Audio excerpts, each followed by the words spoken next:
On behalf of the California Technology Agency, I'd like to welcome you all to the fourth of 6 public meetings regarding Next Generation 911 in California. I'm Karen Wong, Deputy Director, Public Safety Communications Office.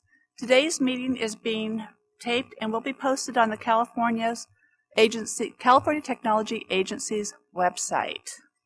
The purpose of the meeting regarding Next Generation 911 is to engage and encourage stakeholders and the public to provide input and share their future expectations of 911.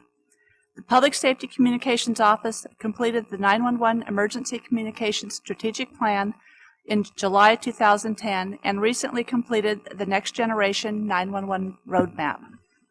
First and foremost, I want to say that the current 911 system is not broken. The current system has been in place for over 40 years, and we're moving to Next Generation 911 due to the advancements in technology.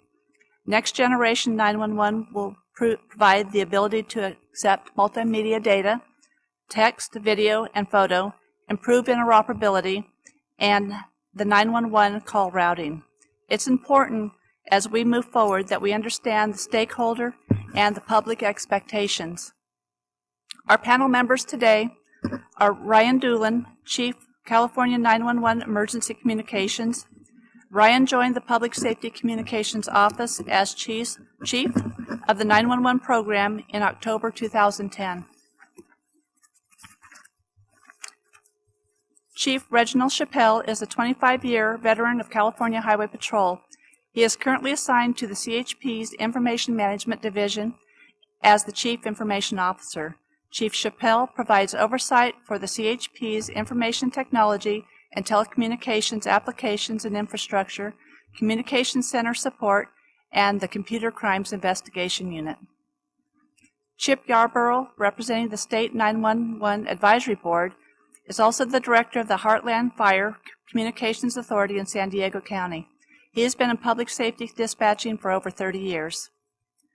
Lieutenant Michael Brand is a unit commander for Fresno County Sheriff's Communications Department, and he is the watch commander for Operations Support Services. He has 29 years of service with the Fresno Sheriff's Office, of which includes several years assigned with the SWAT Team, Narcotics Division. This is the second year in his current assignment. Captain Jennifer Horton of the Fresno County Sheriff's Office is supervisor over the Patrol Bureau, Operations Support Bureau, the Multi-Agency Enforcement Consortium, and the chaplaincy. Captain Horton represents the sheriffs on Interagency Council, Leadership Council on Homelessness, and other miscellaneous meetings and projects.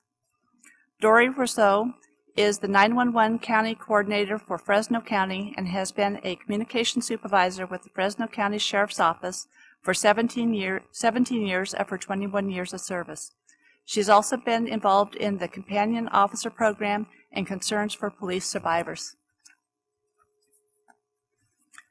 Today's agenda includes 5 presentations relating to Next Generation 911, as well as provides the opportunity for public comment. Since these meetings are limited to 3 hours, the following are some rules that we'll be following today. Each presentation will be limited to 10 minutes. There'll be a 4 minute for questions by the panel as well as response by the presenter. After the presentations conclude, we'll take a 15-minute break and resume for public comment.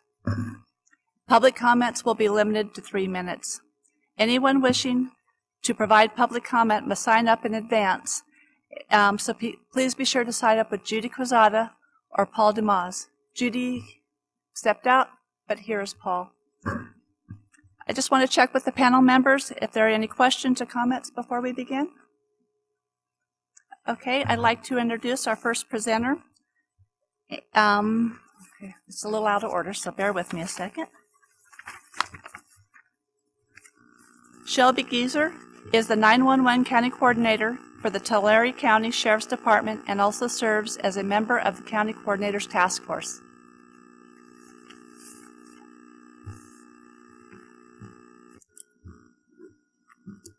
Good afternoon. Can everybody hear me? No.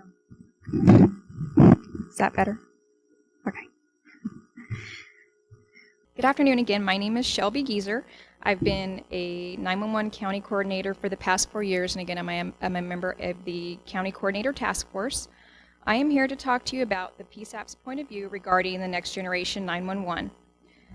What does Next Generation 911 mean to the 911 dispatchers, 911 call takers? Because that's what I'm here to represent. I don't represent just the PSAP, I represent the dispatchers.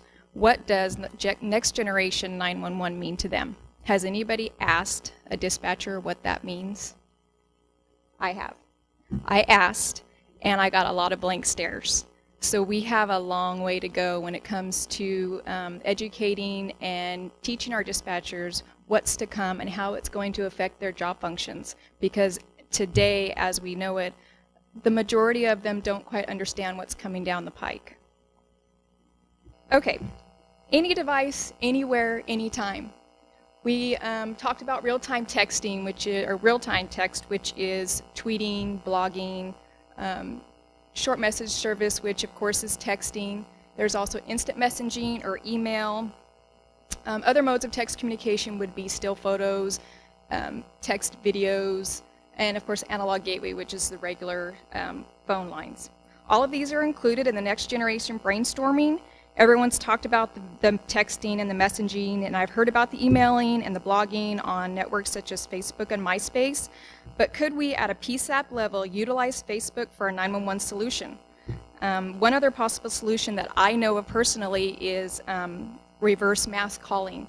In my county recently, we used what we call Alert TC, which is a reverse 911 calling. We had a major power outage in one of our courthouses, and we used that mass calling technique to contact every employee in that courthouse to let them know what was going on. Could that be one of our solutions that may be out there, that our 911 system could possibly do that to our cell phones, to our Android devices that we hold in our hands today? That's something that's out there.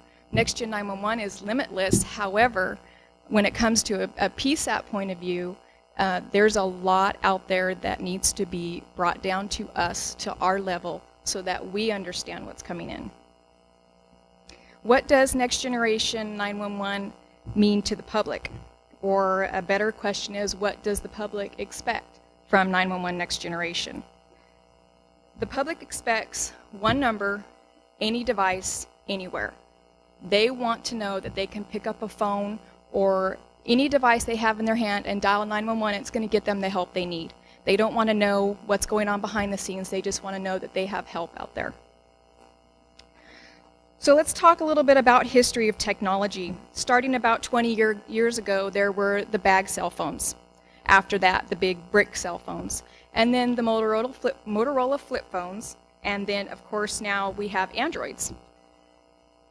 So what we're dealing with today may seem like huge issues to us right now, but in 10 or 15 years, our technology is going to be so far past all this, this will just be a minute point. But let's hope that we have the roadmap in place to make sure that we take our dispatchers and our call takers along with us on that ride. Okay, so I'm going to go over 5 issues that need to be addressed when it comes to PSAP point of view, or the dispatchers, the call takers. We have funding, legislation, technology, security, and what I think is the most important is education. Funding. Where are we going to get the money to fund this?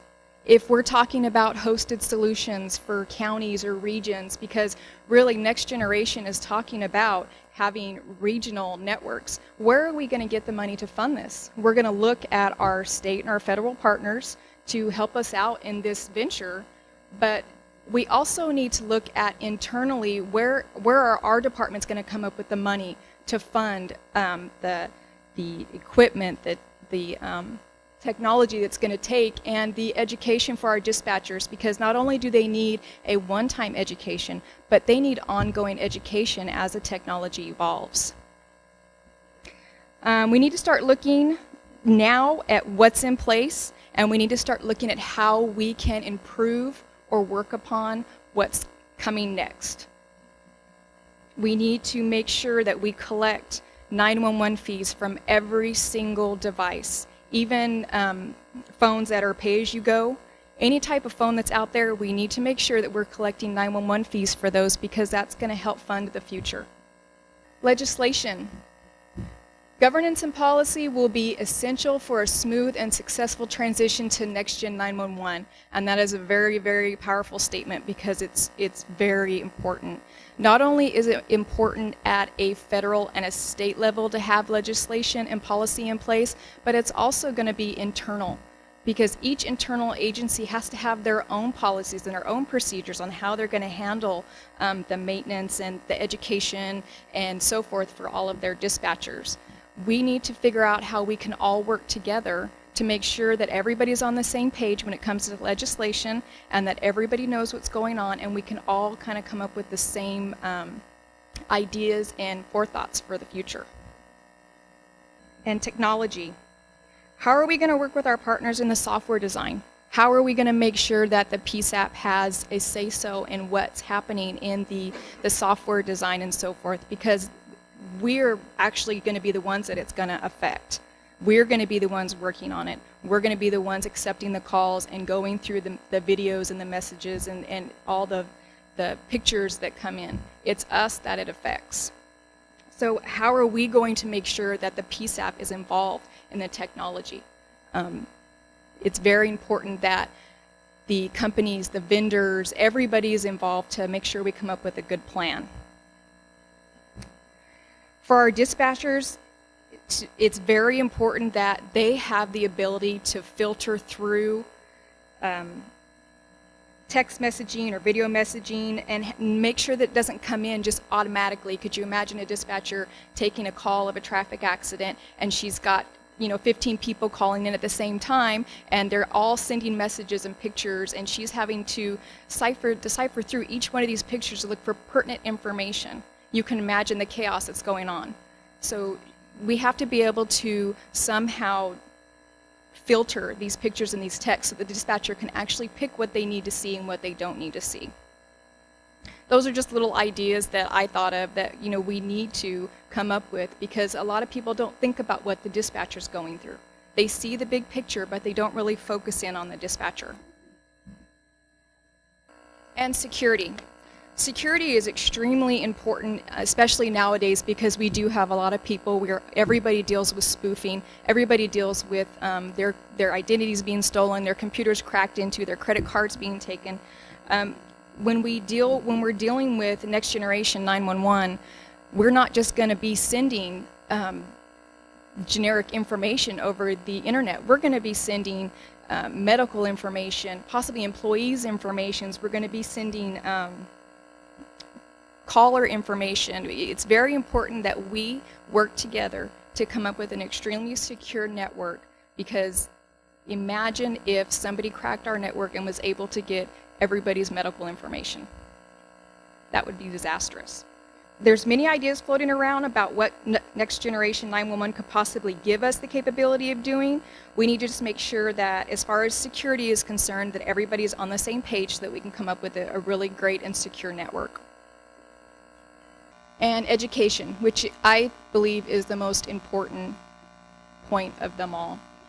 Of course, PSAP personnel, I spoke about earlier, we need to make sure that they are aware, they know how to process text messaging, they know how to do the call transfers, video, then be able to accept graphic pictures and be able to handle it and keep their composure and still help the caller on the other end.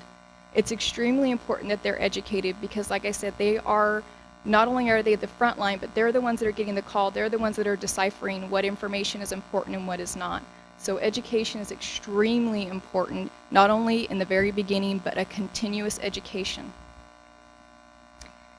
We also need to educate our first responders because hopefully with Next Generation 911, we will be able to not only at the dispatch center receive the pictures and the videos, but we will be able to forward those to our first responders who are on the way to a scene of an accident or a hostage situation or wherever it is that they're being dispatched to. Imagine the help that it would be to them if they could actually have a picture of the scene, if they could have a picture of the situation, if they could have a picture of the suspect. they would know what they're walking into, and it would give them a better tactical advantage, and I'm sure that they would be more prepared when they arrived on scene. And of course, the public, we need to educate the public. They need to be able to know what they can and cannot do. Misuse with 911 is going to be extremely important when it comes to the public. Not only do we need to educate them on what's available to them, we need to educate them on what they are not to do. And we also need to educate the application developers, because they need to understand what the PSAPs are needing. They need to understand what the dispatchers need. Not just what is good for the region or the community, but they need to know what's good for the dispatchers. Thank you. Any questions? Panel members have any questions? Thank you very much.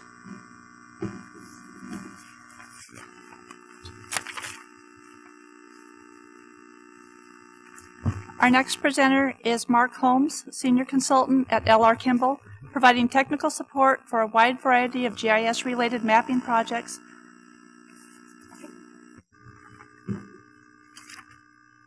Thank you. Good afternoon, everyone. Can everyone hear me okay? Okay. I'm Mark Holmes, Senior Consultant with L.R. Kimball.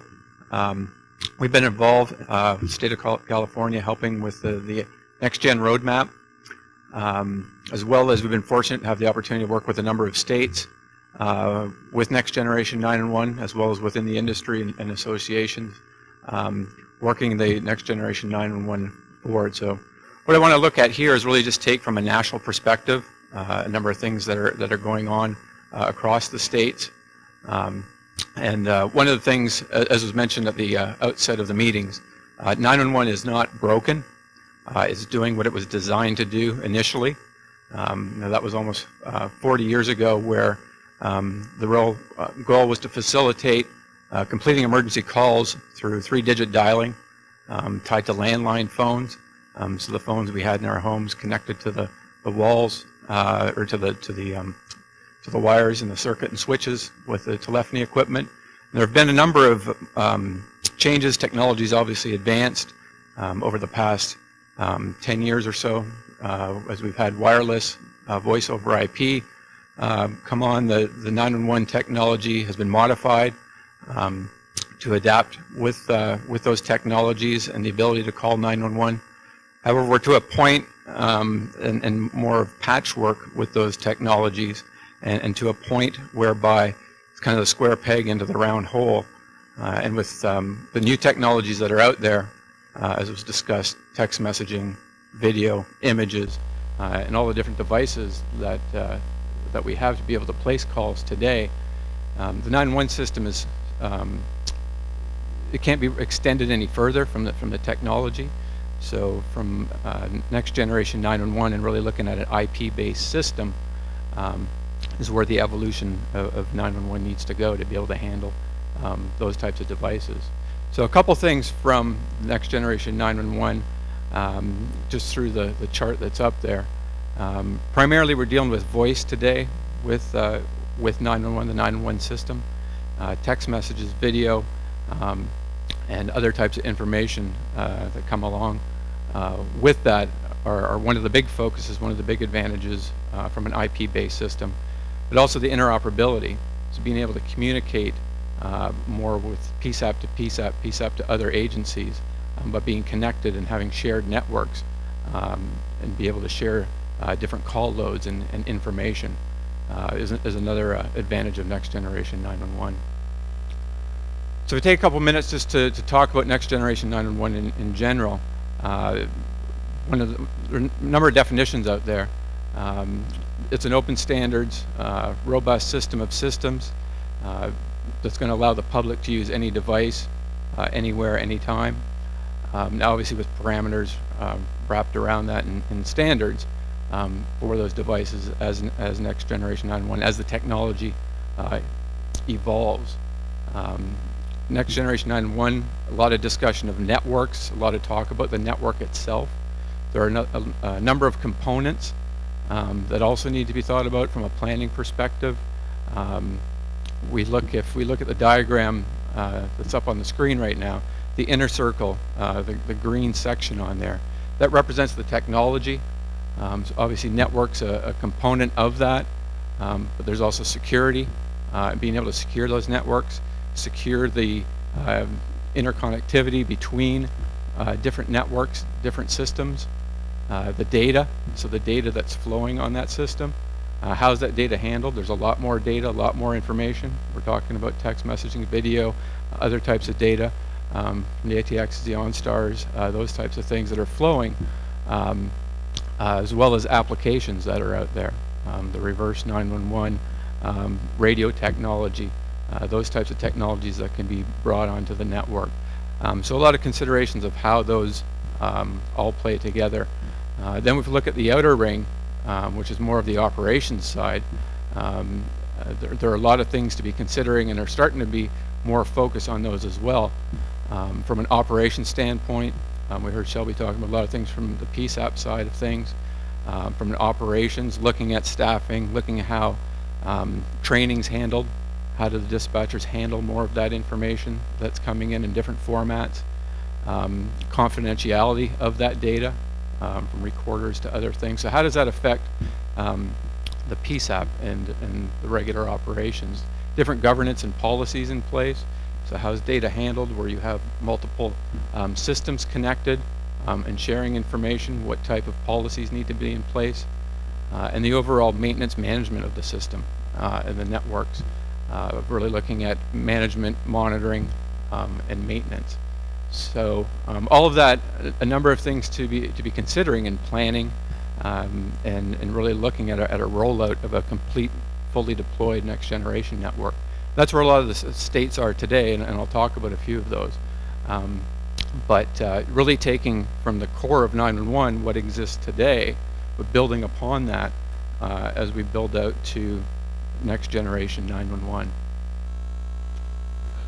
So today there's no real formal mandate for next generation 911 that exists out there today, but it's really the consumer and the technology that's driving this.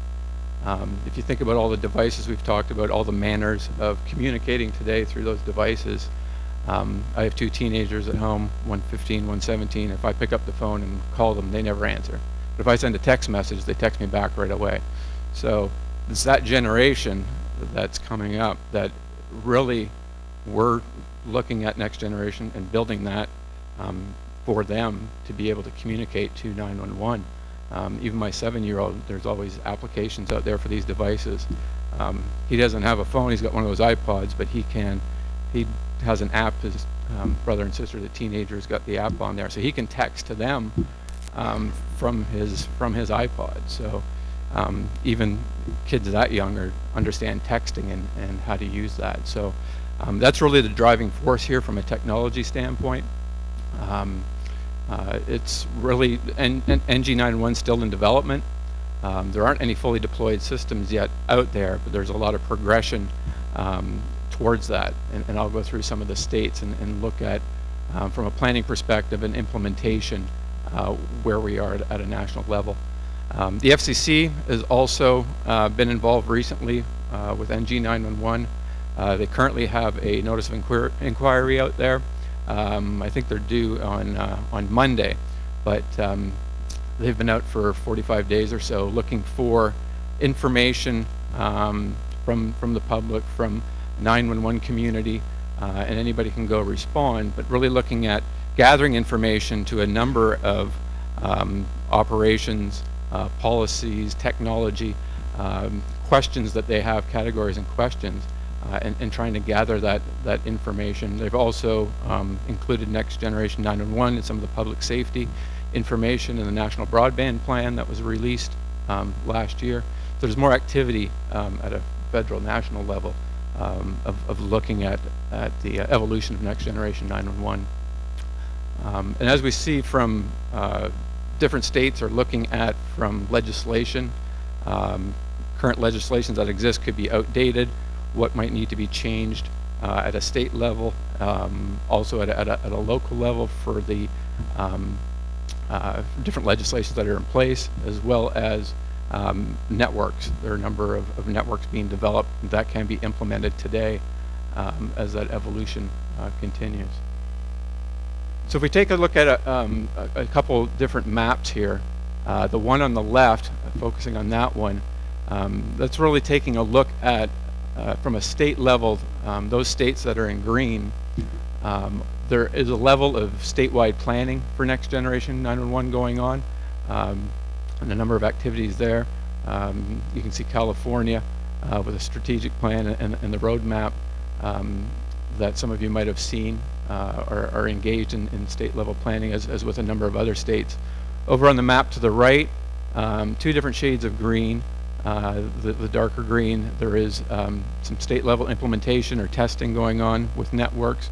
The lighter green are where maybe there are sub-states or subsets, regional implementations or pilot studies occurring. Within California, of the Northeast Grant Project that's occurring there. Now this map, I think, tells a lot. I'd mentioned there are no full Next Generation 9-1-1 deployments currently across the U.S. So, you know, down the road as states continue planning, continue testing, we'll start seeing some come on board.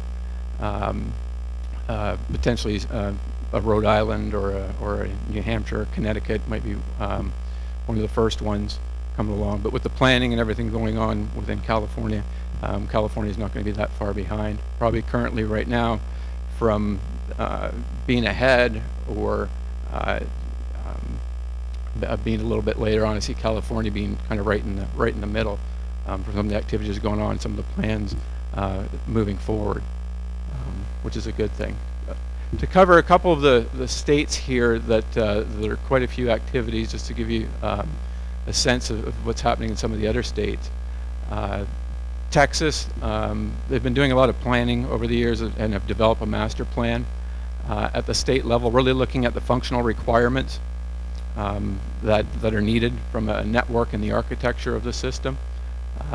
But within Texas, there are a number of different governmental entities, and they've looked at building out regional ESI nets, emergency service networks, and have used that master plan to really guide the framework of the system and building from the ground up, but handling the different functional requirements at the state level, and those different regional networks then being all interconnected with a statewide network as well. And they've been looking at a number of things such as governance, policy, and some of the technical requirements.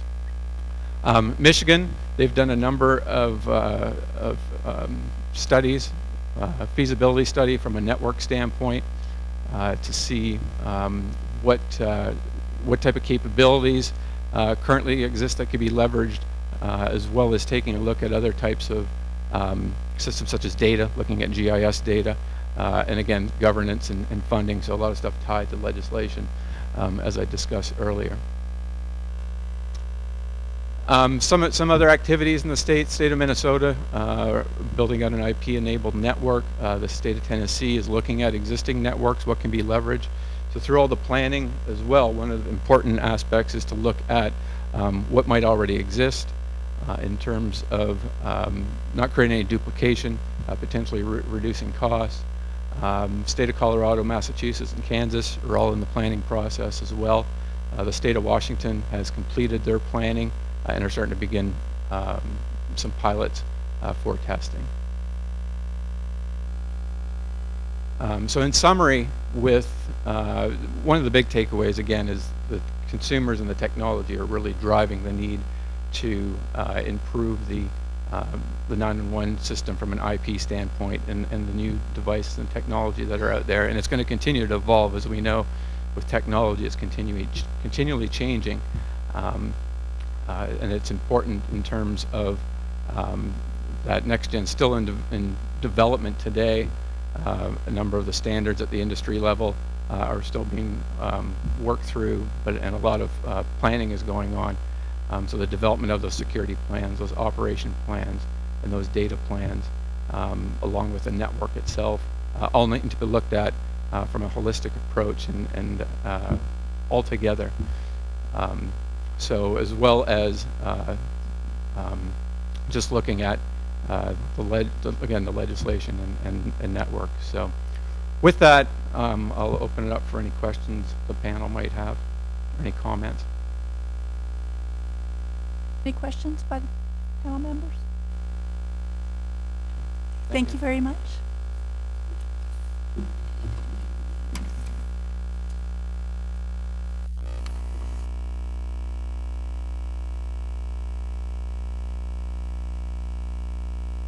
Next presenter is Ryan Doolin, Chief California 911 Emergency Communications.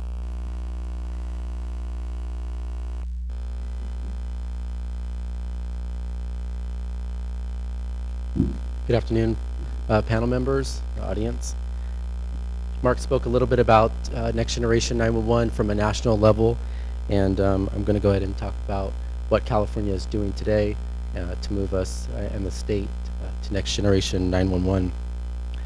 There is a sense of urgency in California. We do realize over the last 40 years that we have an infrastructure that has met the needs of the citizens, but now the technology is changing, and it is time for the modernization of the 911 system to accommodate the needs of our citizens.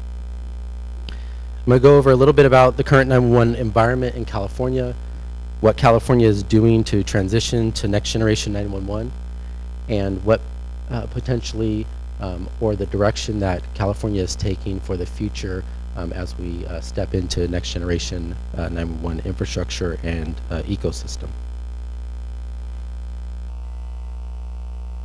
Mark also spoke about where California is from a national stance. We are not behind, and we're also not stepping out into the forefront of moving to Next Generation 911.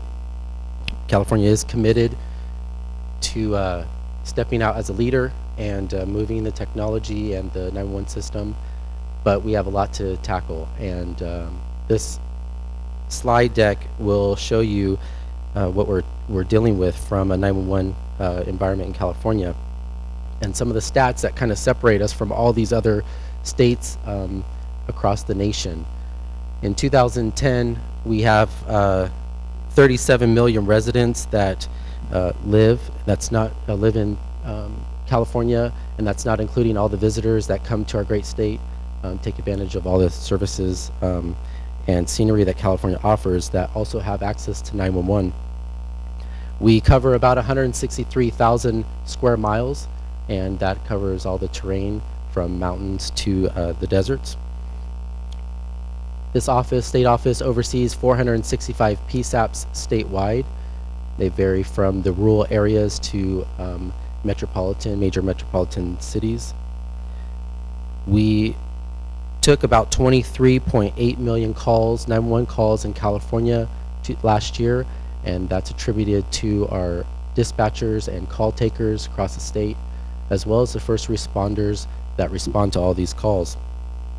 16.6 million of these calls were wireless, so we see that the trend in California has migrated from traditional landline to wireless technology, giving our citizens mobile capability across the state, as well as the challenge to know where our citizens are when they do call 911, and getting those calls to the first PSAP and the right PSAP the first time. On any given day, we are answering 65,000 911 calls, and those are all for emergency services and all the resources that go into answering and responding to those calls. And a lot of folks don't realize, but we also translate all of those calls into 91 different languages due to the demographics of our citizens.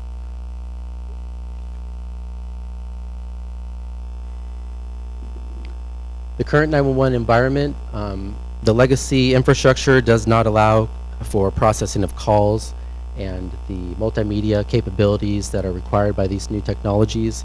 We don't have the capability for text messaging, video, and photos.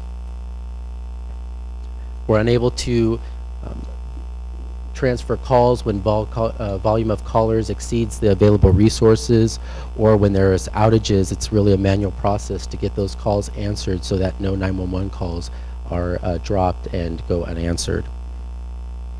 And the location accuracy of the caller for most efficient routing has been difficult.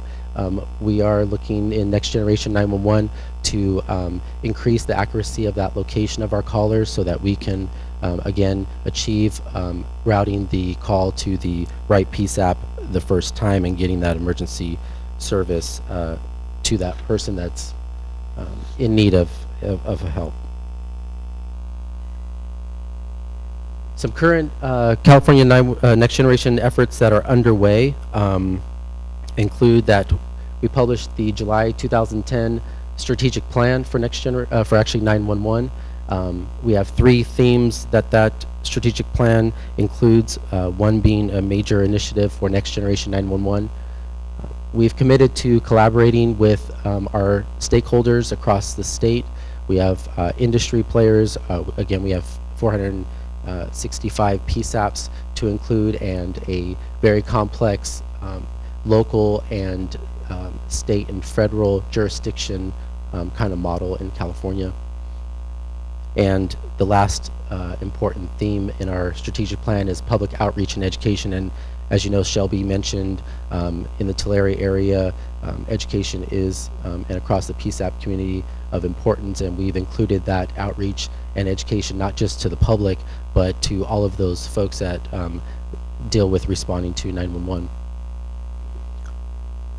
In December of 2010, we conducted a statewide PSAP Next Generation 911 survey to actually understand those issues that dispatchers and call takers are dealing with and identify those top issues, obstacles, and concerns that are out there that they deal with every day, and how Next Generation, those things can be resolved or at least discussed in moving forward.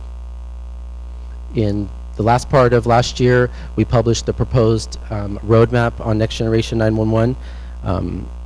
Mark spoke about elements that are necessary to transition in an ideal state for Next Generation 911, and we do cover that in our roadmap, those essential elements, one being regulatory, the other being legislative.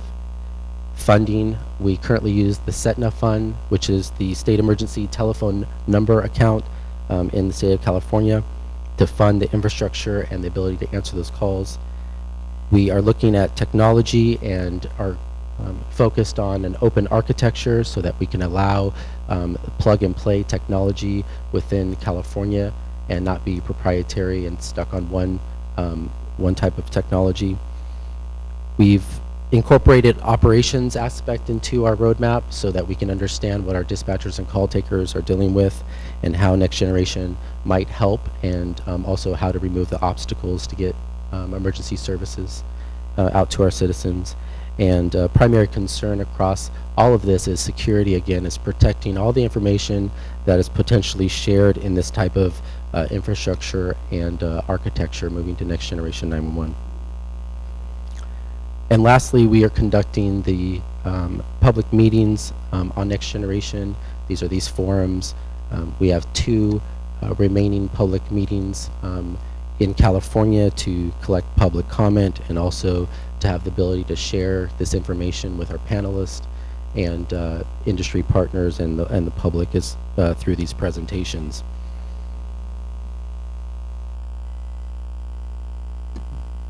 One of our flagship efforts right now in Next Generation 911 is the Enhanced E911 Grant Project. We are conducting the installation of an IP architecture and backbone into the northeastern part of California. It's covering 11 counties with a total of 37 PSAPs that are involved in the project. The funding for this was a $4.3 million federal grant with state matching funds to install the IP architecture. And as of December of last year, we have 3 PSAPs live on this architecture, and those include Oroville Police Department, Paradise, and Gridley Police Department that are live on the system today.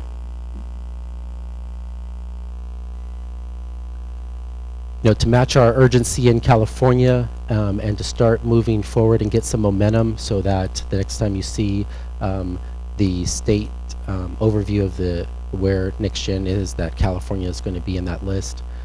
We are taking on additional projects and starting discussions in the Imperial, Ventura, and Mendocino County with hosted solutions, and also active discussions and efforts in the Pasadena area with the Pasadena Regional Integrated Next Generation Project, which is called the Pasadena Ring Project.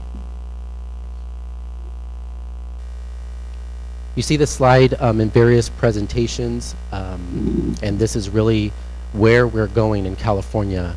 It shows today's 911 environment and what the current status is and capabilities. And in the next column on the right-hand side shows what California is going to look like after Next Generation is installed. And you can see that we are going to allow different modalities that or capability communication devices into the network for 911. We're going to have advanced data sharing capabilities once the IP backbone and other technologies are in place.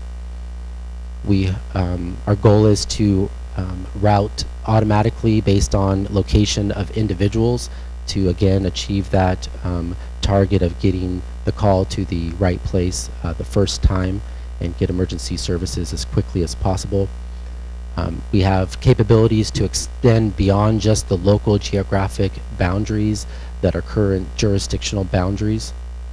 And we have enhanced backup ability. So again, when we have outages, to ensure that our calls are answered and we don't have dropped 911 calls that go unanswered.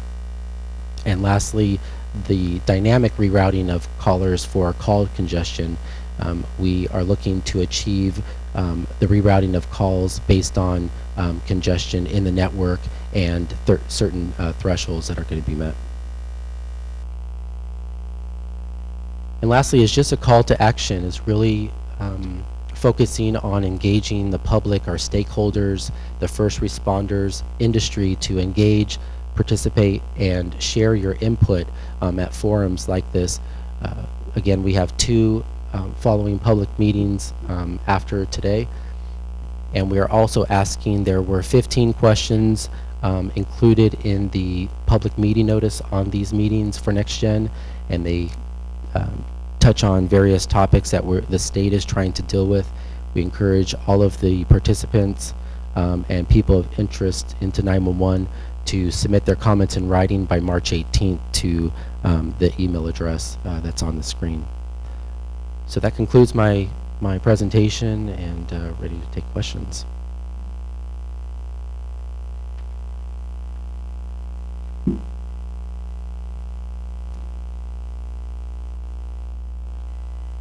Hi, Ryan. In the areas where you've done the voice over IP pilots, did you guys actually replace the voice networks, the current system that was in use there, so that voice and data are using the same network, or is it sitting next to the existing voice network? It's actually voice and data from a host solution, so there is a hardware that's placed in the local area, and it's IP-based technology from that host location down to the PSAP. So, and then at the end of the project, the goal is to have it IP-based all the way up to the wireless service providers. And one other question. Do you know if any of the other states that have been, that are a few steps ahead of us, if they've figured out a solution for, you know, we're picturing portable devices, mobile phones as being the primary source of text, video, and pictures. But if someone were to use a home computer or a laptop, you know, in a hotel room or something, you know, and how do you track that IP address to a physical address? Do you know if that's been addressed anywhere? Yeah, those are all issues that will have to be addressed in the new IP arena, and for NextGen. Any device that uses IP technology will have the ability to interface. I think it's going to be up to California and all of our stakeholders to define what those devices are. State of California will be responding to the notice of inquiry that Mark spoke about. The FCC released that. That is due on Monday, February 28th. And one of those questions are what type of devices or what should the FCC consider to interface with 911.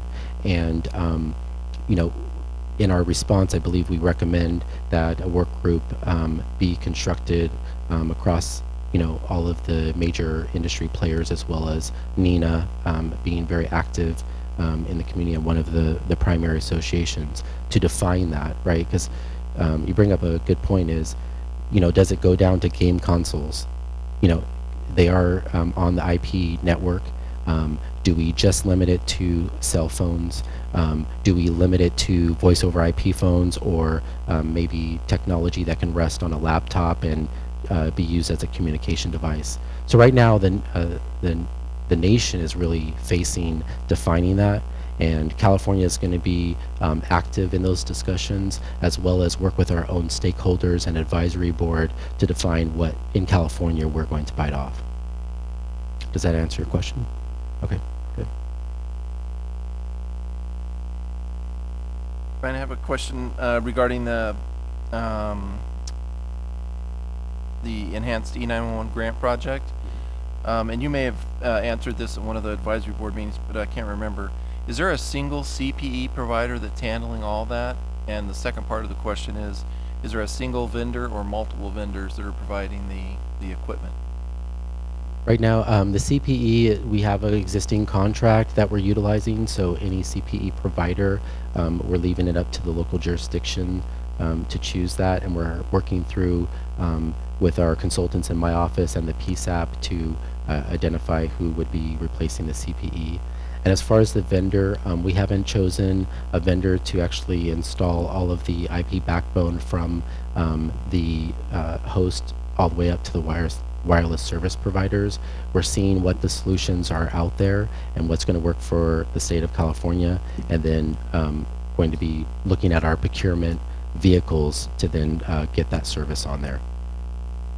So theoretically, one county could pick vendor A and another county could pick vendor B, and is it the intent of the state to get both of those vendors to talk to each other? Actually, what we're doing is defining what the requirements are for the state of California, and then letting the marketplace kind of figure out how they're going to meet those requirements, and then move forward with some kind of procurement vehicle to get that in place. So if it is multiple vendors, then that'll flesh out in the business requirements and how we're moving forward. If it's going to be one that meets the state of California's business requirements, then we'll be moving with that.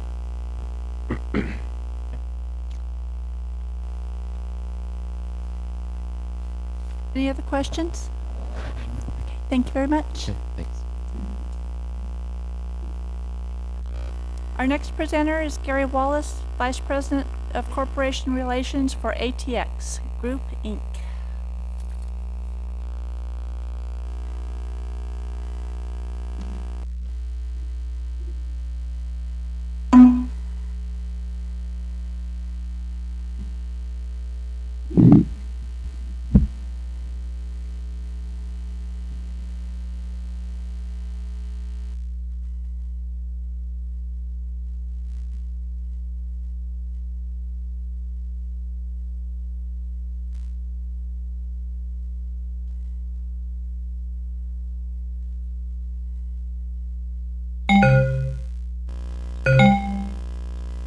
NextGen and AV. So, let's see if I can make this work. Thank you very much for allowing me to present this afternoon. My name is Gary Wallace. I'm with ATX Group, and I'm here representing the two biggest players in the telematics industry, General Motors OnStar, as you can see the brands that they serve, and ATX, which we provide OnStar-like services under private label to the brands that you see up on the screen. We are also a part of a company called Cross Country Automotive Services that provides roadside assistance, tow truck service through a network of about over 15,000 providers.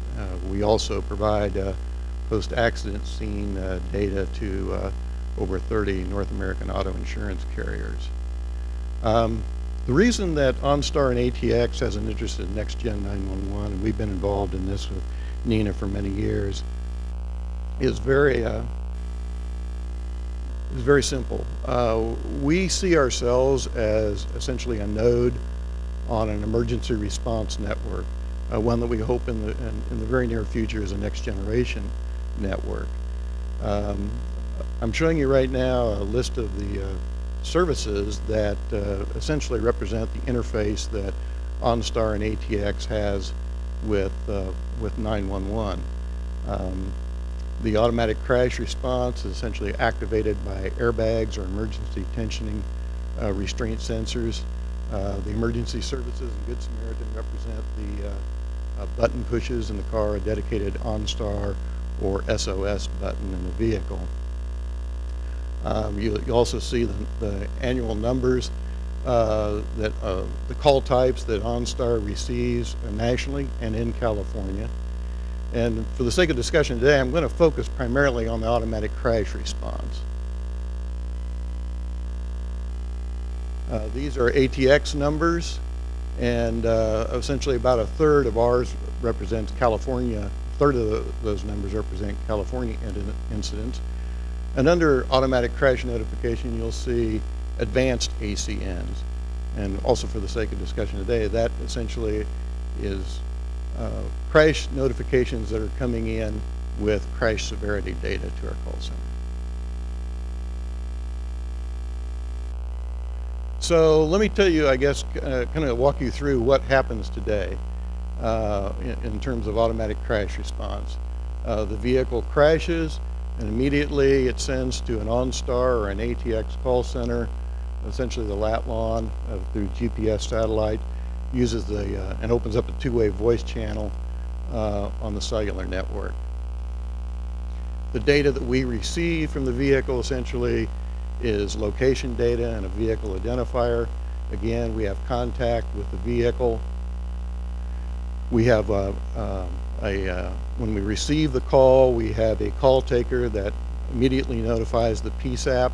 We use Intrado to route our calls and identify the PSAPs. A second call taker is always on call, is always in discussion with the person in the vehicle, if the person is able to talk. Essentially, we screen the incident as to whether it is truly an emergency that requires PSAP notification. In the case of the automatic crash response, about 12%, at least the ATX calls, does not require notification. Essentially, that it is a bad sensor. It's a service technician in the garage setting off a sensor for whatever reason. It is there isn't a true emergency. That information then is gone to the PSAP. They dispatch, and while they dispatch, our call centers remain online with the person in the vehicle until the first responders arrive. So essentially, we're monitoring as that emergency unfolds. If there's a change in the emergency, we're able to call the PSAP back. If a bystander comes up and gives us more information about what they see in the car, that is conveyed to the PSAP. And if need be, we can actually conference in the PSAP into the car. In the case of ATX, that happens very infrequently, where the PSAP wants to be conferenced into the car. So basically, what I want to emphasize under today's scenario is that all of our interactions with the PSAP is primarily voice. The only data that we would send is the location, the alley and the ANI, our callback number at our response center. So where we would like to go, obviously, and the first thing we would like to see with NG9-1-1 is a data transmission. And the reason we want a data transmission is not only to have more of a seamless interface to essentially accelerate the flow of information, but also to cut down the chances of human error and miscommunication. But there's another reason too, and that reason is basically, go the right way here, is that Several years ago, both OnStar and or General Motors and BMW came out with sensors in the vehicle that essentially send crash data to their response centers. Delta velocity, which is not the same as speed, whether a car rolled over, direction of impact, number of impacts, whether seat belts are engaged. Our call takers also collect information from the car as to the gender and age of the person in the vehicle. That data set has then been incorporated into an algorithm that both General Motors and ATX and BMW have been working with the University of Miami and the University of Michigan to come up with an algorithm, generally known as the urgency algorithm. And what it does is take that data, evaluate it, and then the goal is to present to the PSAP an idea that this is an injury that either does or does not have a likelihood of serious injury. And the other thing it does, it provides EMTs out in the field with an indication of whether this injury should essentially be incorporated into their triage and help in their decision as to whether that person goes to the nearest ER or whether it's severe enough they need to be transported directly to a level 1 trauma center. It also helps them determine whether, particularly in rural counties, whether advanced medical, essentially an air flight rescue needs to be mounted. So here's where we want to go. Whoop. Basically, we want to take the same scenario, but now we want to essentially deliver to the PSAP a severity flag, if you will. A quick indicator, call it a code red, call it a red alert, whatever it is. NINA, APCO, these are the people who have to determine how that's presented, but we would like to have a uniform flag that goes to every PSAP that lets them know this one's a serious one, and they can have the confidence that that 9 times out of 10 they're going to go out there and they are going to find a very severe wreck. That could change the way they prioritize their dispatch. It's a way of being able to essentially help determine whether that person needs to go to level 1 quicker than they are today. In addition to that severity algorithm, we'd also like to have the call come in and have some kind of identifier that shows this is an airbag or this is a manual activation. This is coming from a response center that may have already screened the call. But basically, we need an identifier that shows that this is an airbag call, because as we know, usually in a wreck, you'll get 15, 20, 30 some calls. And we've seen this many times at ATX, where we'll be the second, third, fifth call in, and they've already dispatched on it. And we say, but wait, we've got the actual person on the line, we've got the wreck, we've got data that can show that, what may be involved here. Many times the calls get waved off as dispatchers try to, and call takers try to answer so many calls. So we really feel an identifier is something that would be important. And finally, we need from NextGen 9-1-1 to be able to roll that data down to other emergency responders. One of the things that we've talked about with NINA and APCO, there's now a joint working task force that's looking at this, is in addition to this severity flag, is there other crash data that needs to be included in this data stream? Vehicle rollover. EMS tells us they would really like to know if there is multiple impacts. It may be a telltale sign of internal injury. So what other data points do we pass on? When BMW first introduced this to our call center, they actually passed on a whole web page, had the whole cutout of the car, had a description of the car, where the actual impact points were at. It'd be something that we would love to be able to send that downstream to emergency responders. So that's the vision.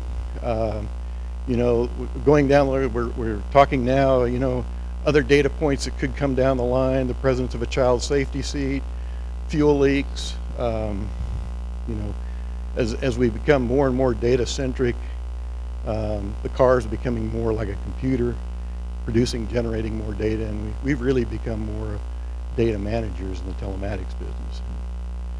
So with that, I'll leave you, and if you have any questions, please.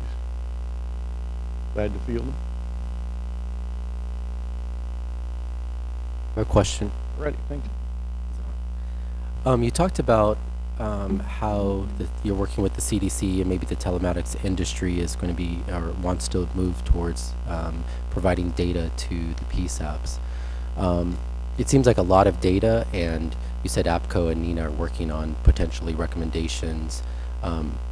Do you see standards across the telematics industry of what is a severity, red, blue, green, or 1, 2, 3, 4, 5? It seems like you're not going to want that to vary getting down to the emergency response. So is that going to be all done up front, or is the telematics industry looking at that analysis to be done up front before it actually gets to the PSAP or the dispatcher or first responder? Exactly. Yes, we approached the CDC. Well, we began with the American College of Emergency Physicians, and then they took it to the CDC. And basically, yes, we needed to have a uniform algorithm and output, and we're actually doing that today. The CDC created a vehicle triage committee that essentially looked at all the data that they could collect from the car. And ironically, they used all 5 of those data points except rollover. They looked at the medical data, and they said, you know, from the trauma docs anyway, essentially this wasn't a critical data point that needed to go into the algorithm. Gender and age actually were more critical. So anyway, they came up with the algorithm. They felt these were the data points that were the most important, and we're actually trying to validate those now. GM is running tests, and BMW are running tests in the field, Michigan and Miami-Dade, respectively. And out of that, they'll come back to the CDC. NHTSA will be involved.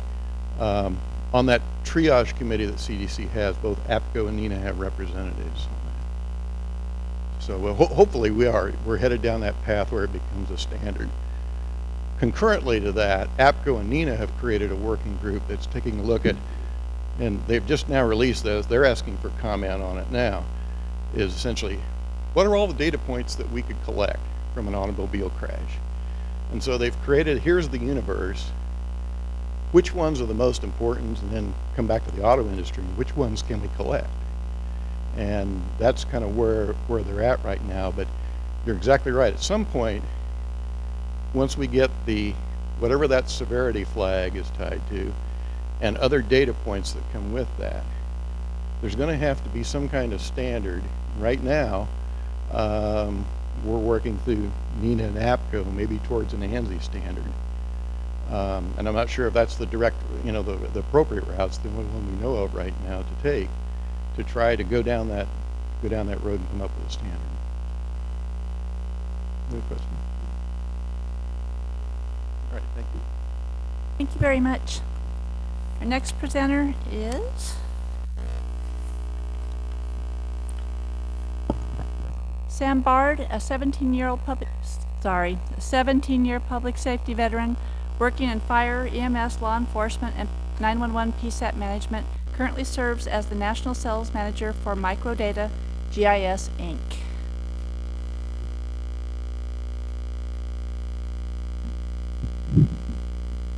Hello. So we push this on the right. I didn't get the education here.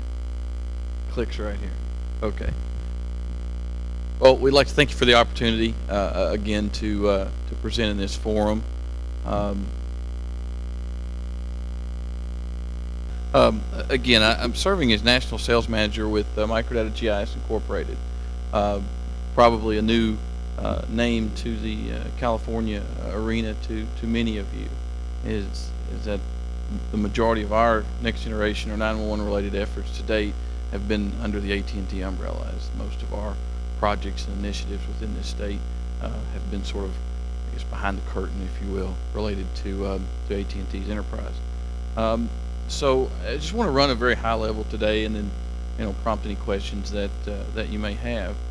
But I want to talk first, again in line with the agenda that was set forth, is where do you see the industry today? Where do you see it going or moving, or how do you see it moving forward? And what's some of the challenges or content related to that?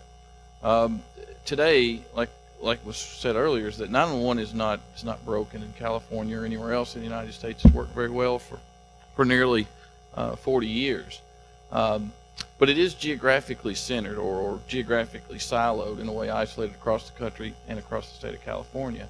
And it does basically deliver voice and rudimentary TDD, TTY, for the impaired community or those who need it. It is based predominantly on proprietary hardware or very specialized niche industry type hardware that you can only buy in one place under one type of purchase vehicle, which means that you're sort of held captive to an extent as that upgrade or migration cycle, which typically runs 7 to 10 years with most of us with CP equipment today.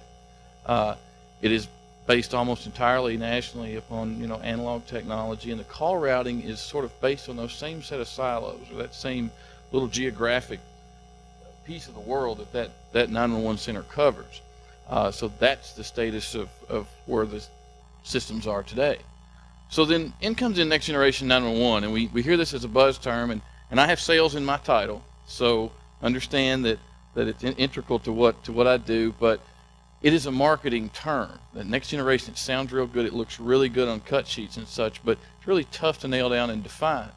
So along with this, the general expectations, which you've probably heard in prior presentations here today, and everything else related to Next Generation, is, so what's that really mean? Well, the general going expectation seems to be that it's more data, like was just discussed in the last presentation, to move from the caller origination point or the caller to the receipt agency for the call and subsequently the responder, to allow for sort of a richer, more intelligent than just say voice and rudimentary location data exchange or experience between need and responders to an emergency incident.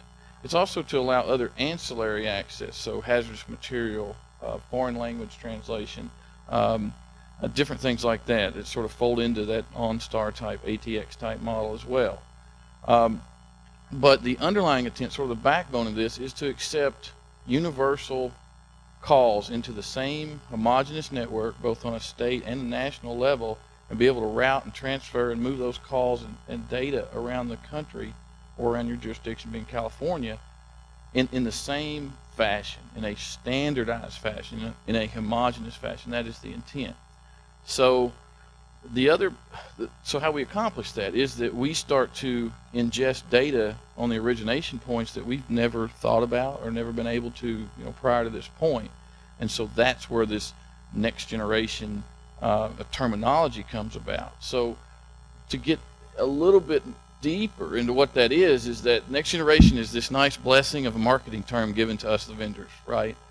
So what the National Emergency Number Association, in conjunction with a number of other standards organizations, sort of banded together, and Nina charted this course of a series of interim solutions or tiers or levels of readiness to approach next generation, with the pinnacle of that being interim 3 or I3, Nina I3, which essentially lays out a blueprint for an end-to-end, from origin to call taker, IP-based backbone to ingest calls, move them around, route them on various components, deliver them with the data, or deliver them in a fashion that they can then retrieve all of this rich data and have this richer experience.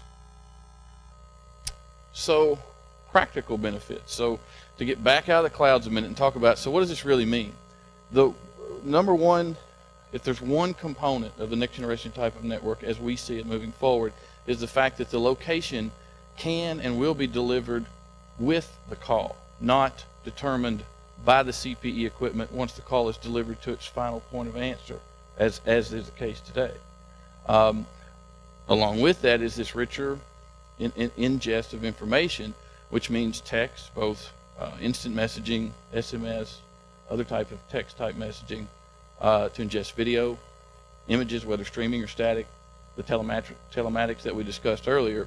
And then wireless calls, which is one of the things unique to California. You have a very dense population base in many areas. You have a high volume of wireless calls, so you deal with abandoned calls or misrouted calls, more so in California than I guess from my purview anywhere in the country, other than the extreme East Coast where it's really, really dense.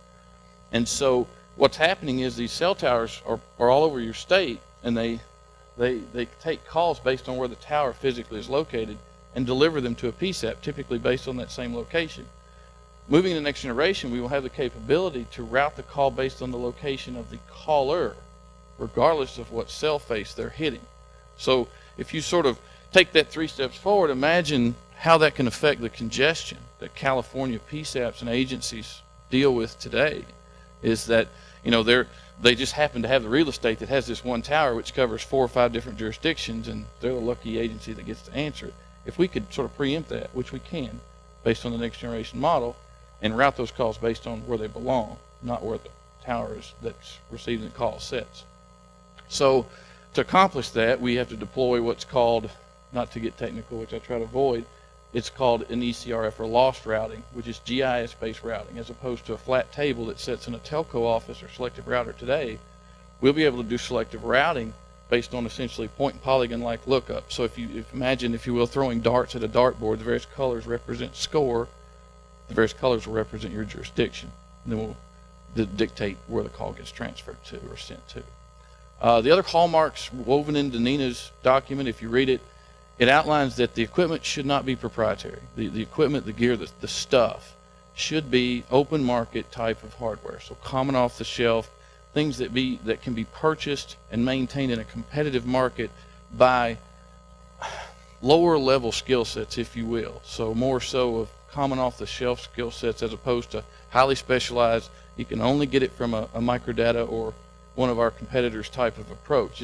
The intent of NINA is to commoditize this and flatten it so that it's not this high-priced specialized infrastructure. So to just summarize with 5 quick points here, is that there is a roadmap that has been established, and it is, the course is set by NINA, specifically the I3 standard. One thing that is common misconception that I see is people associate, just because something is IP, they automatically assume that it's next generation capable or ready. So IP does not equate with NINA I3. So you can have one and not the other. Any solution proposed should be on this common off-the-shelf type equipment to the extent possible by the system design.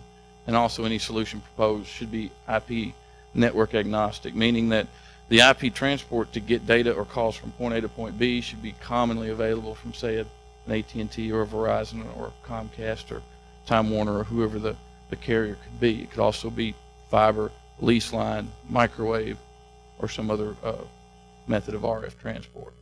So thank you for your time, and I'll take any questions.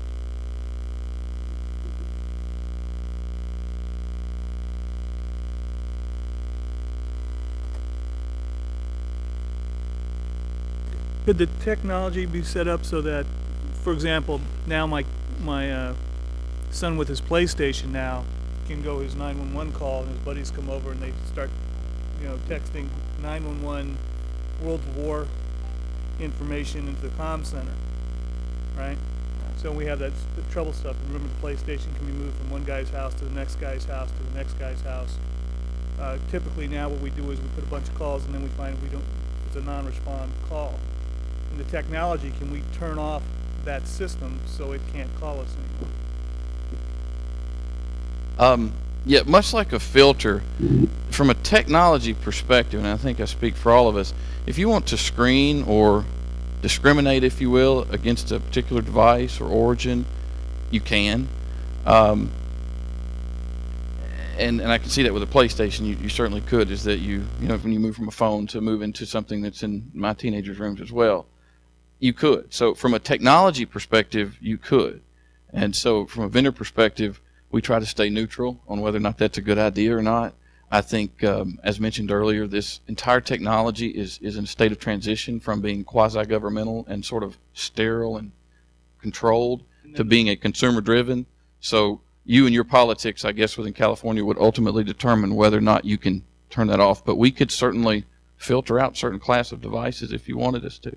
And then the side note to that is now, if they can see, we can see them on 911, everyone with a PlayStation, potentially big government can say who's got which PlayStations and which texting messages, and because if you can go back and check, right? I mean, there's that concern, obviously. I'm just that if they're connected to the network, that we as a governmental we can see could then cross the line, and Big Brother, you know, I guess from a technology perspective, I guess it's always the case. Once you connect something to an IP network, there's always that possibility. But we certainly don't design them from a vendor perspective to find out, you know, what the I know that. I realize right.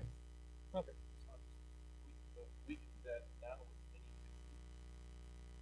That's correct. Anyone that's ever had a website, you can subscribe to service that will tell you amazing things about the people that are touching your website.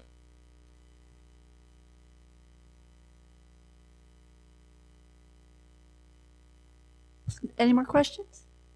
Okay. Thank you very much. Thank you. And we'll go ahead and take a break, or are there any public comments? No? Okay, well then, instead of breaking and coming back, just to wrap it up, we'll go ahead and wrap the meeting up. I want to thank our presenters today and our panel members, and I'd like to also thank the city of Fresno for allowing us to use this venue. We have 2 more public meetings. Monday we'll be in San Francisco. Next Friday we will be in Ontario. So the information's out on the Technology Agency website if anybody wants more information about those meetings. And just to remind everybody, we do have the 15 questions that are attached to the meeting notice, and we do want to make sure that we get comments to those questions. Thank you all very much for coming.